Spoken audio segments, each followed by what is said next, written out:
பிரியமானவர்களே, இயேசுவின் நாமத்தில் உங்களை வாழ்த்துகிறேன். நல்லா இருக்கிறீங்களா? சந்தோஷமா இருக்கிறீங்களா? நீங்க பாருங்களேன், ஒரு அழகான மரம் இருக்குல்ல, இது என்ன மரம்னு பாக்குறீங்களா? என்ன மரம் சொல்லுங்க பார்க்கலாம். ஒலிவ மரம், ஆலிவ் ட்ரீ. அப்ப நீங்க என்ன இஸ்ரேல் தேசம் போயிட்டீங்களா? எருசலேம்ல இருக்கீங்களா அப்படின்னு நினைக்கிறீங்களா? இல்ல, தென் ஆப்பிரிக்காவில் ஒலிவ மரங்கள் நிறைய இருக்கிறது. ஒலிவ எண்ணெல்லாம் இங்க கூட எடுக்கிறாங்க. ரொம்ப செழிப்பான மரங்களை பார்க்க முடிகிறது. இந்த ஒரு ஆலிவ் ஆயில் என்பது நம்முடைய சரீரத்துக்கு ரொம்ப ஆரோக்கியமானது என்று எல்லாரும் பயன்படுத்துறாங்கல்ல.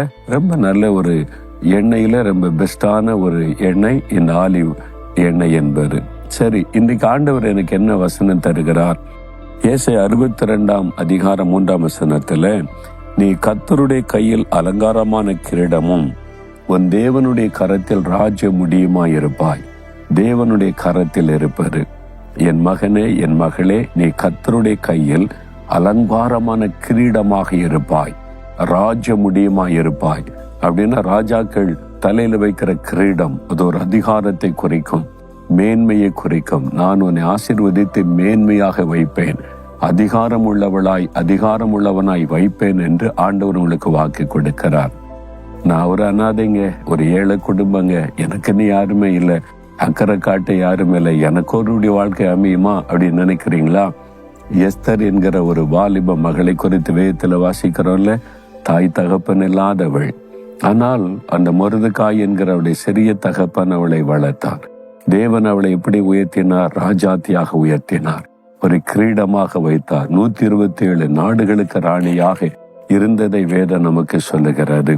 ஆண்டவரால் உயர்த்த முடியும், உங்களை உயர்த்த முடியும்.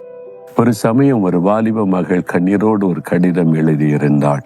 எங்க அப்பா அம்மா இறந்துட்டாங்க, என் உறவினர் இதை இறக்கப்பட்டு அவங்க கூட வச்சு படிக்க வைக்கிறாங்க, கஷ்டப்பட்டு என்னை படிக்க வைக்கிறாங்க. நான் போய் காலேஜுக்கு ஒரு ஃபீஸு பணம் தேவை கேட்கும் போது ரொம்ப கூச்சப்பட்டு பயப்படுகிறேன். சில சமயம் சந்தோஷமா கொடுப்பாங்க, சில சமயம் என்னென்ன சொந்த மகள் இல்லையே அதனால கொஞ்சம் முறுமுறுத்து ஒரு மாதிரி கொடுக்கும் போது எனக்கு கேட்கறதற்கே பயம். எங்க அப்பா அம்மா இருந்தா நான் உரிமையோடு கேட்டு பெற்றுக்கொள்ள முடியுமே, அதனால எதிர்காலம் எப்படி இருக்குமோன்ற ஒரு பயம் எனக்கு. இப்போ நான் படிச்சு முடிச்சுட்டேன், நான் போஸ்ட் கிராஜுவேட் முடிச்சுட்டேன், பெரிய படிப்பு. அது ஆண்டோடைய கிருபை, அவங்களே எதிர்பார்க்கலையா? இவ்வளவு படிச்சுட்டாலே இவளுக்கு எங்க மாப்பிள்ளை தேடுறதுன்னு இப்ப அவங்க எல்லாம் அதை பற்றி பேசுறாங்க. யாராவது ஒரு பையன் கிடைச்ச கெட்டி அனுப்புங்கன்னு சொல்லி குடும்பத்துல பேசுறாங்க. இப்ப நான் என் ஆசையை சொல்ல முடியாது, என் விருப்பத்தை சொல்ல முடியாது. என்ன, அவங்களுக்கு நான் ஒரு அனாதையா நான் இந்த வீட்டுல இருக்கிறேன், இறக்கப்பட்டு என்னை படிக்க வச்சு எனக்கு சாப்பாடுலாம் தர்றாங்க.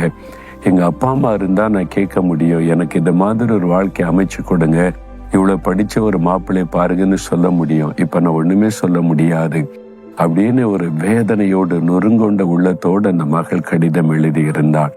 நான் அந்த ஆண்டோடைய பாத்துல வைத்து ஜெபம் பண்ணி அந்த மகளுக்கு சில ஆலோசனை எழுதி இருந்தேன். உனக்கு ஒரு நல்ல தகப்பன் இயேசு கிறிஸ்து இருக்கிறாரு, மனுஷருடைய விருப்பத்துக்கு விட மாட்டாரு, உன்னை ராஜ முடியாய் உயர்ந்த ஸ்தானத்தில் வைப்பார், பயப்படாதுன்னு சொல்லி. சில வாரங்கள் கழித்து எனக்கு ஒரு கடிதம் வந்தது, திருமண அழைப்பிதழோட. அங்கள் நீங்க சொன்ன மாதிரியே நான் இயேசுவை உறுதியாய் பற்றி கொண்டு ஜெபம் பண்ணினேன். இப்ப அவங்களே ஒரு மாப்பிள்ளை பார்த்திருக்கிறாங்க, என்னை விட அதிகம் படிச்சவங்க, நல்ல ஒரு கர்த்தருடைய பிள்ளை. எனக்கு இப்படி ஒரு வாழ்க்கை அமைன்னு நான் நினைச்சே பார்க்கல. இயேசு நான் விரும்பினதை விட மேன்மையை ஆசீர்வதிச்சிட்டார் அப்படின்னு சொல்லி மகிழ்ச்சியோட அந்த மகள் கடிதம் எழுதியிருந்தாள். பிரியமானவர்களே, உங்களுக்கே செய்வார். அவருடைய கரத்துல ராஜ முடியாய் வைத்தவங்களை மேன்மைப்படுத்துவார். மனுஷருடைய விருப்பத்திற்கு விட மாட்டார். பயப்படாதங்க எதிர்காலத்தை குறித்து. உங்களுடைய எதிர்காலம் அவருடைய கரத்தில் இருக்கிறது. விசுவாசத்தோடு துதிங்க, அற்புதங்களை காண்பீங்க. ஆண்டவரே, உம்முடைய கரத்தில் என்னை ராஜ்ய முடியாய் அலங்காரமான கிரீடமாய் வைத்திருக்கிறீர். என்னை உயர்த்தி மேன்மைப்படுத்தி கனப்படுத்துவே நான் விசுவாசிக்கிறேன். இயேசுவின் நாமத்தில் ஆமேன், ஆமேன்.